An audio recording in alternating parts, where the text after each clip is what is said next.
Merci de prendre le rendez-vous de l'information de cette mi-journée. Madame, monsieur, bonjour et voici le sommaire. Ce sont des enfants de la rue. Ils vivent sans leurs parents, souvent maltraités et assujettis aux vicissitudes de la vie. Jennifer Sativi nous emmène faire une incursion dans l'univers de ces âmes innocentes. C'est une initiative qui vise à réduire l'immigration clandestine qui touche la jeunesse du continent africain. Elle est dénommée Afriqueur 54 et est portée par l'artiste franco-béninois Francis Yaoundé. Le Sénégal a connu l'un de ses forts taux d'exportation pour le compte de la campagne agricole 2017-2018, un record pour rendre compétitif le secteur agricole.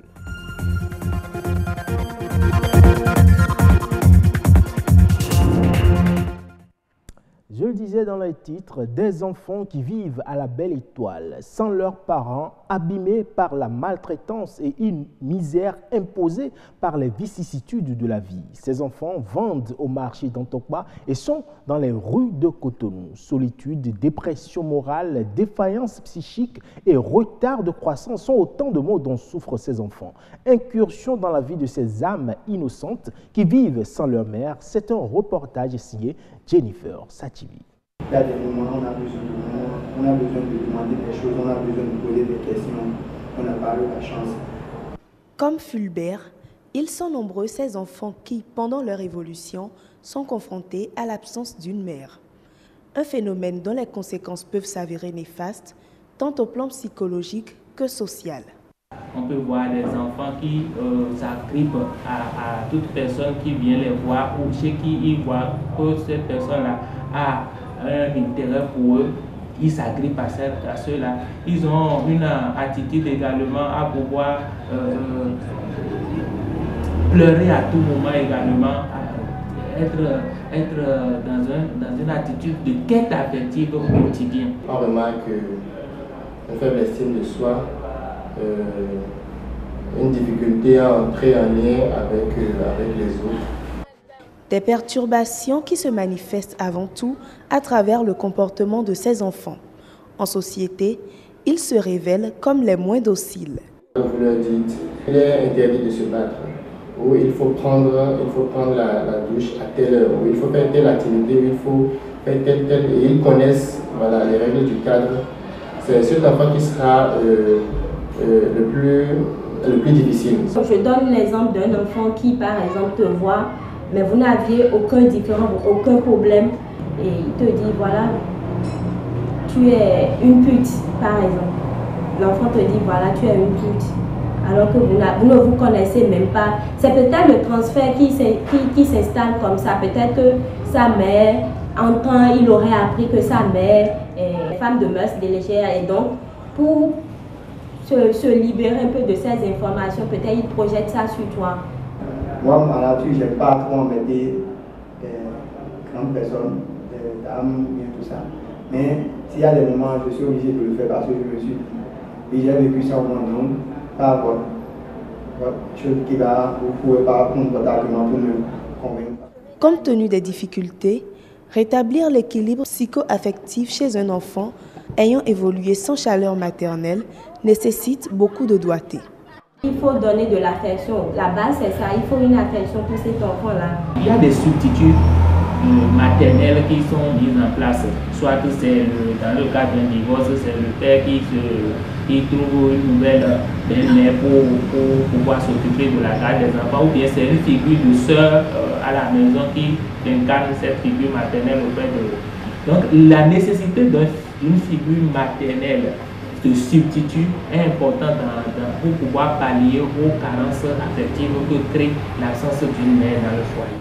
Instaurer un climat de confiance entre un enfant ayant subi l'absence d'une mère et l'adulte.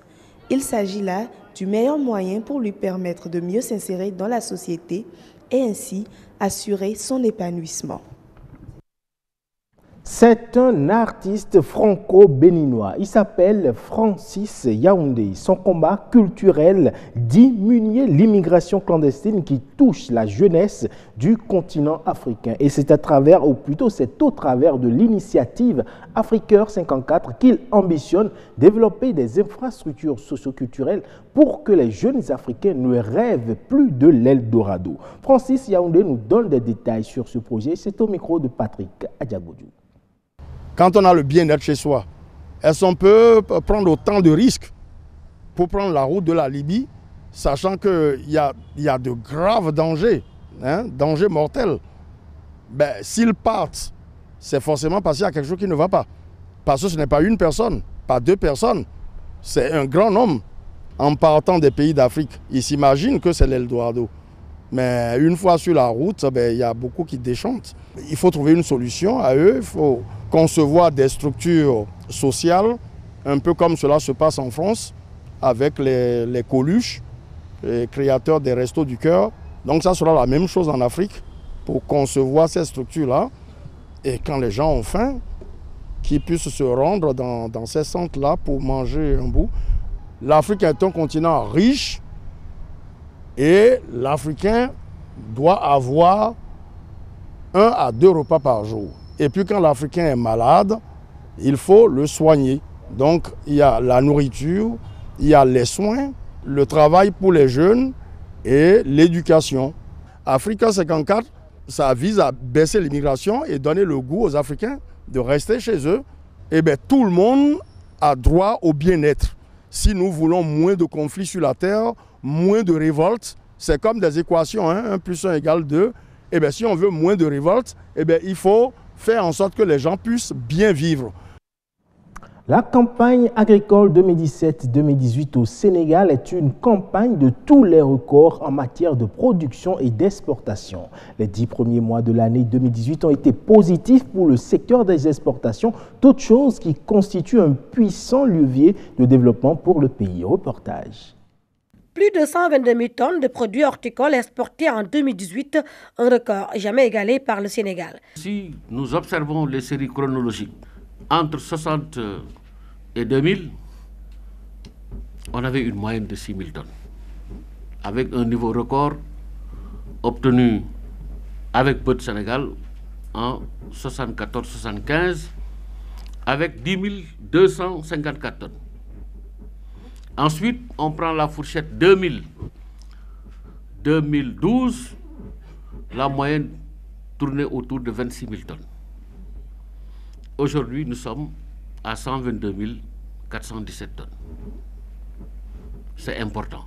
Monsieur le ministre était directeur du projet de promotion des exportations agricoles financé par la Banque mondiale.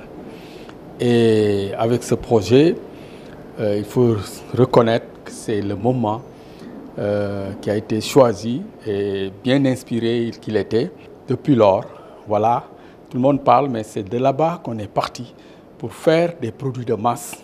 Nous restons déterminés à fournir l'appui nécessaire afin d'aider à ce que le Sénégal réalise pleinement son potentiel. Mais notre pays souhaite encore aller de l'avant avec des recommandations et 11 bonnes raisons, dont quelques-unes citées ici par la tutelle. Qu'est-ce qui fonde cette option du gouvernement de la République?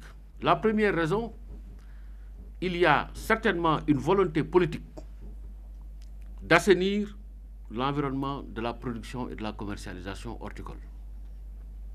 Le secteur horticole est considéré par l'État du Sénégal comme un secteur prioritaire. La deuxième raison, nous avons une bonne position géographique, je dois même dire une excellente position géographique, avec une façade maritime, et tout ceci nous permet d'exporter par voie terrestre, par voie aérienne et par voie maritime, ce qui n'est pas donné à tous les pays. La troisième bonne raison, c'est certainement l'expérience avérée des producteurs sénégalais qui, quoi qu'on dise, sont conscients des exigences du commerce international. La quatrième raison, c'est, nous semble-t-il, le professionnalisme reconnu des exportateurs sénégalais dans les marchés ciblés. Ensuite, la cinquième raison, nous avons un excellent laboratoire de contrôle de la qualité sanitaire, accrédité ISO. La 6e raison, c'est qu'on a une recherche dynamique qui est capable de définir des itinéraires techniques en phase avec les impératifs agroécologiques.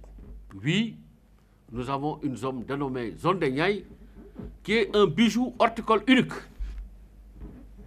qu'il faut préserver. Et le gouvernement du Sénégal fait tout pour effectivement une préservation de cette zone qui est unique pour le développement des exportations fruits et légumes. Cette présente campagne a aussi mis un accent particulier sur la mangue qui a permis d'obtenir des volumes conséquents malgré la mise en garde de l'Union européenne face à l'augmentation des interceptions liées à la mouche des fruits.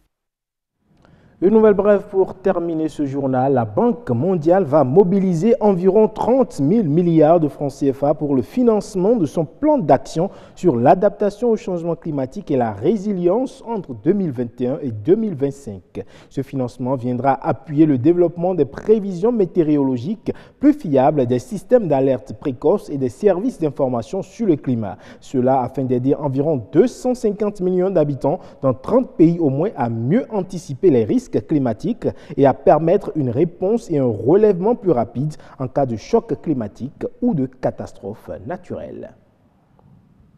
Merci pour votre aimable attention. Prenez le rendez-vous du journal du 19h45.